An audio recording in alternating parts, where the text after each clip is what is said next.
Hey everyone, welcome to the channel. Today is Friday, February 9th, and we will do a quick analysis of NQ and how it performed today and a possible entry using ICT concepts.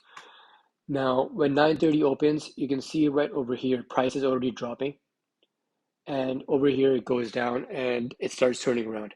Now, when I was a beginner, when I would see these sort of movement, do you see these four straight bear candles? I would be like, okay, fair value gap here and here. Let me do a short entry around here and aim for this lower prices. And that's how I would lose a lot of my money because I never really had a bias. I would look at the 5 minute and I would be thinking, oh, these five straight bear candles means bearish now. And look what happens, right? I lost so much money doing that because I just never knew the higher time frame analysis or bias. Now you know for the past this whole week, price has been going higher and higher, and currently NQ is at its all-time high. And when it is at its all-time high, you want to keep looking for bullish trades or long trades unless price shows you otherwise, right? So obviously when it's all-time highs, there's nothing to look at the left area because price has never been here before. So what you can do is use it's called fib extension tools or standard deviation tools, where you can sort of see if you are entering along, where would you take profit, right? So first thing you have to do is wait for a setup to occur. Now, again, if you're bullish, if your bias is bullish, then you're not looking at these fair value gaps or this one hoping for a short because your bias overall higher time frame bias is bullish, right? So when this happens, 9:30 opens over here, you're looking at price dropping. Now ICT doesn't use these two lines. One is the EMA 200 and the other one is the VWAP. I recently started using it and I've seen how pretty good it is compared to how price reacts to these lines. So I like to have it on the chart, and every now and then, I use it as a extra confluence, you can say. So now when you see price dropping here and it starts turning around, I'm not looking at the fair value gaps, right? I'm trying to see if it breaks through them, which is exactly what it does over here. Now, when you see this displacement, what does it create? It creates a fair value gap. And not only that, when you look to the left, you see this swing low right here. You see the swing, this 3 bar candle, bull candle, and then it takes out the liquidity. What liquidity? This relative equal lows. Let me see if I can. This relative equal lows over here, it takes it out. This swing low, it takes it out. Now, when it does that, and you start seeing price going higher, that means liquidity has been taken. The sell stops have been taken, and now price, the algorithm is looking for a higher price. So when this fair value gap gets created, and it's a, besides a breaker, I don't really use the wicks. Usually I use the bodies as a breaker. So I'm going to use this, and there you go.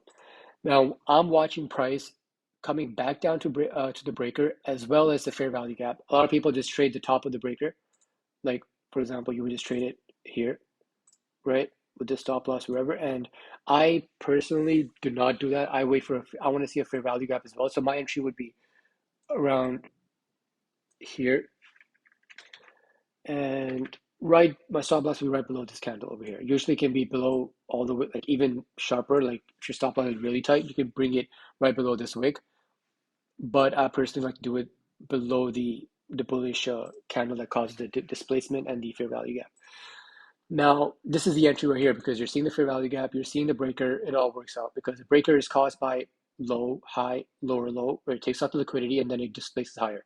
When it does that, comes back in the fair value gap and the breaker, you want to look for a long. Now, again, when it comes to taking profit, you can take it either at the mechanical 2 to 1, which will be right here, or you can take it at the swing high over here, right? And that's what a lot of people do. They take profit either at 2 to 1 or the swing high, and then this happens, and you're looking at I think we all been through it. You look at it later on, you're like, I wish I didn't take profit too early, and I wish I held at least some, like held a partial, right? Now the way you can, since there's nothing to do, look at the left side of the market because NQ is at its all-time high. What you can do is use standard deviations.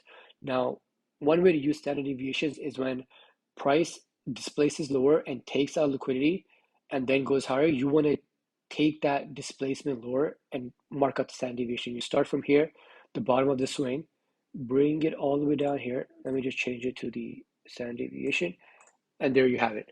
Here you take the low and the high of this, which causes the sell stops to be rated, and it marks down, at least gives you a good idea of where price can possibly go. I like to personally aim for -2 when the sell stops are taken. And obviously, when price is really volatile, it can go all the way to -4 or even higher. Now, when you see yesterday's Asian range and you see how much it has not been a lot of movement, and you see the 4 standard deviation stops right here and stops over here. So you don't want to use that especially in this sense, you don't want to use that as targets because this Asian range was just so tight that you're basically looking at a very small profit. So this is when you take the standard deviation from the liquidity, the RAID on stops, and then you measure it out. And you can take, honestly, you can take profit. It's all about taking partial profits for me, right? I would take it at this swing high.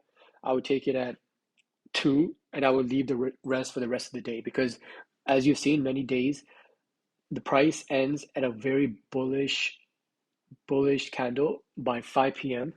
and you see on daily time frame it's a full bull candle, so you can honestly hold it till the end of the day, just a partial, and just see where price takes you. And if it does come back down, it's okay. You can also use things like trailing stop losses to just basically just follow the price as it goes, and it does come back down, it takes you out.